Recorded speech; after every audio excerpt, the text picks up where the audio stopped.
जय Hind dear student. इस lecture में हम लोग बात करने वाले हैं स्पेसिफिक हीट कैपेसिटी की। देखो, इससे पहले हमने हीट कैपेसिटी की बात की। देख लो ज़रा हीट कैपेसिटी क्या होता है। हीट कैपेसिटी अगर वो क्लियर होगा तो स्पेसिफिक हीट कैपेसिटी सही रहेगा आपका।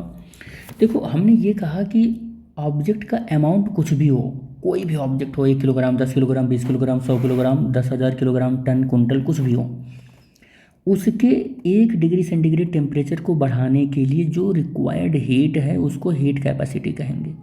लेकिन किसी सब्सटेंस के 1 ग्राम का, या हम कहें यूनिट मास का, किसका, यूनिट मास का टेम्परेचर 1 डिग्री सेंटीग्रेड राइज करने के लिए जो रिक्वायर्ड हीट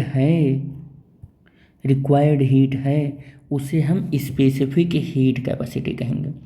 आई थिंक दोनों में आंसर, दोनों की में आपको डिफरेंस पता चल गया होगा।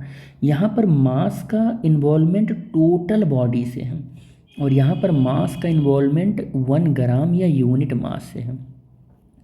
कि 1 ग्राम सब्सटेंस का टेम्परेचर 1 डिग्री सेंटीग्रेड राइज करने के लिए रिक्वायर्ड हीट को हम लोग स्पेसिफिक हीट कैपेसिटी कहेंगे। और इस हीट कैपेसिटी क्या है कि टोटल मास का टेम्परेचर, टोटल बॉडी का टेम्परेचर 1 डिग्री सेंटीग्रेड बढ़ाने के लिए जो रिक्वायर्ड हीट होगा उसे हीट कैपेसिटी कहेंगे। आई होप यहाँ तक आपको क्लियर अब समझ में आ गया होगा कि हीट कैपेसिटी क्या है और स्पेसिफिक हीट कैपेसिटी क्या है। स्पेसिफिक हीट कैपेसिटी डिफाइंड है 1 ग्राम मास के लिए या यूनिट मास के लिए। किसके लिए? यूनिट मास के लिए। हीट कैपेसिटी टोटल बॉडी के मास के लिए डिफाइंड है। ठीक है, कि टोटल बॉडी को का टेम्परेचर 1 डिग्री सेंटीग्रेड बढ़ाने के लिए जो हीट की रिक्वायरमेंट है उसको हम हीट कैपेसिटी बोलेंगे।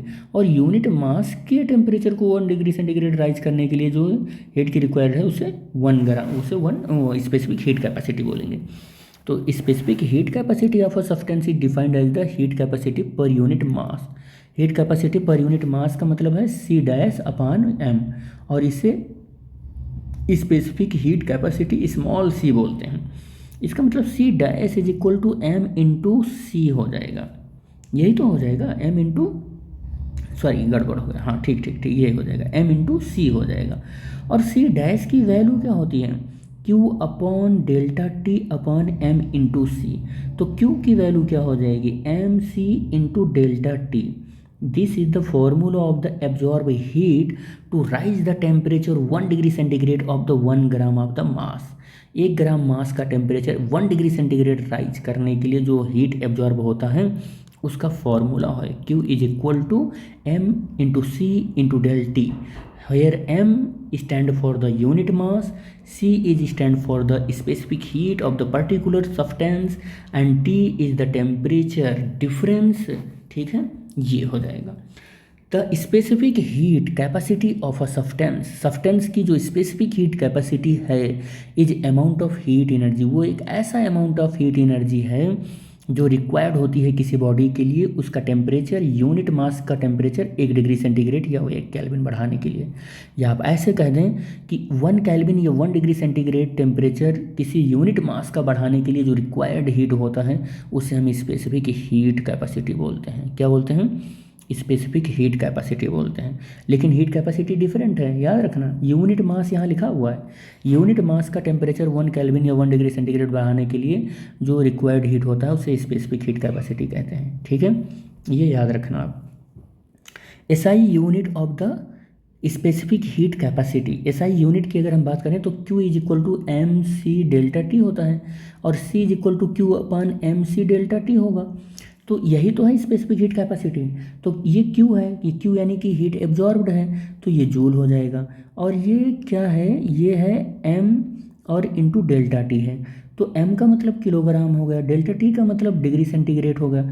या आप जूल अपान केल्विन, किलोग्राम केल्विन भी लिख सकते हैं, तो ये यूनिट हो सकती है इसकी।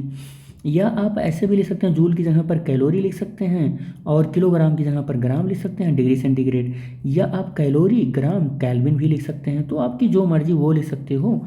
और आपको ये भी बता दूं कि अगर आपने किलो कैलोरी लिखा है तो 10⁻³ भी इंट्रोड्यूस कर सकते हैं, और जूल लिखा है कैलोरी में रिलेशन तो 4.2 जूल भी इंट्रोड्यूस कर सकते हैं इक्वेशन के अंदर आप। ठीक है, नेक्स्ट है एग्जाम्पल कैसे समझेंगे स्पेसिफिक हीट कैपेसिटी को। तो if the specific heat capacity of the copper की अगर स्पेसिफिक हीट कैपेसिटी की अगर हम बात करें तो 0.4 ग्राम जूल पर ग्राम केल्विन। इसका मतलब क्या हुआ कि 1 ग्राम का कॉपर अगर हम लें, 1 ग्राम का कॉपर, और उसका टेम्परेचर 1 केल्विन हम इंक्रीज करें, 1 केल्विन अगर हम इंक्रीज करें तो उससे का टेम्परेचर 1 केल्विन इंक्रीज करने के लिए जो हीट की रिक्वायरमेंट है 0.4 जूल है। ये 1 ग्राम 1 ग्राम कॉपर का टेम्परेचर 1 केल्विन राइज करने के लिए 0.4 जूल की एनर्जी की ज़रूरत है। इसे हम heat capacity of the copper बोलेंगे, ठीक है। It means that the heat energy required to raise the temperature of the 1 gram of the copper by the 1 kelvin और 1 डिग्री सेंटीग्रेड इज 0.4 जूल हो जाएगा, ठीक है। तो आई होप यहाँ तक आपको समझ में आया होगा। इस लेक्चर में बस हम लोग यहीं तक बात करेंगे। नेक्स्ट लेक्चर में हम लोग मुलाकात करेंगे। Thanks for watching the video. Thank you बेटा।